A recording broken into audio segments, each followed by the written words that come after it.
गंगाई शिक्षण प्रसारक मंडळ संचलित गोपाळकृष्ण विद्यामंदिर गोपाळपूर ही प्रशाला आमच्या संस्थेच्या संस्थापिका कैलासवासी शोभाताई बडवे आणि संस्थेच्या सध्याच्या उपाध्यक्षा मान्य चंद्रताई तिवाडी यांच्या महत् प्रयत्नातून 1994 साली ही प्रशाला सुरू झाली आणि या प्रशालेमध्ये अनेक विद्यार्थी शिकून गेले आणि मोठ्या मोठ्या पदावर कार्यरत आहेत.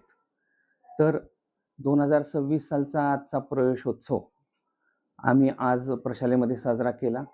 आज 15 जून शाळेचा पहिला दिवस आणि आज पहिल्या दिवशी इयत्ता 5वीतील जे विद्यार्थी नवीन प्रवेश घेतलेला आहे त्या सर्व विद्यार्थ्यांचं स्वागत संस्थेच्या आणि प्रशालेच्या वतीनं जोरदार करण्यात आलं.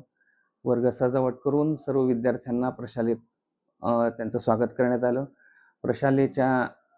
प्रशालेचे मुख्याध्यापक म्हणून मी श्रीयुत भिडे सर, तसेच संस्थेच्या उपाध्यक्षा माननीय चंद्रताई तिवाडी, संस्थेच्या सचिवा श्वेताताई बडवे, संस्थेच्या सदस्या कुमारी सरिता बडवे आणि आमचा सर्व शिक्षक स्टाफ आजच्या कार्यक्रमाला उपस्थित होता आणि सर्व नवीन आलेल्या विद्यार्थ्यांचं स्वागत सर्वांनी उत्साहाने आणि मनापासून करण्यात आलं.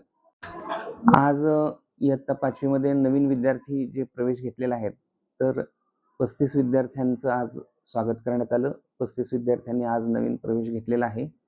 तसेच प्रशालेचा पट जवळजवळ 250 ते 300 यापर्यंत प्रशालेचा पट आहे आणि दरवर्षी प्रशालेचा निकाल 10वीचा उत्तमरित्या लागत आहे आणि प्रशालेमध्ये आलेल्या प्रत्येक विद्यार्थ्याची प्रगती होत आहे आणि त्यामुळे गोपाळपूर गावामध्ये ग्रामीण भागामध्ये शिक्षणाची सोय व्हावी, त्यांना पंढरपूरला जायला लागू नये यासाठी संस्थेने हा उदात्त हेतू ठेवून आपल्या ग्रामीण भागामध्ये ही प्रशाला सुरू करून नावारूपाला आणलेली आहे.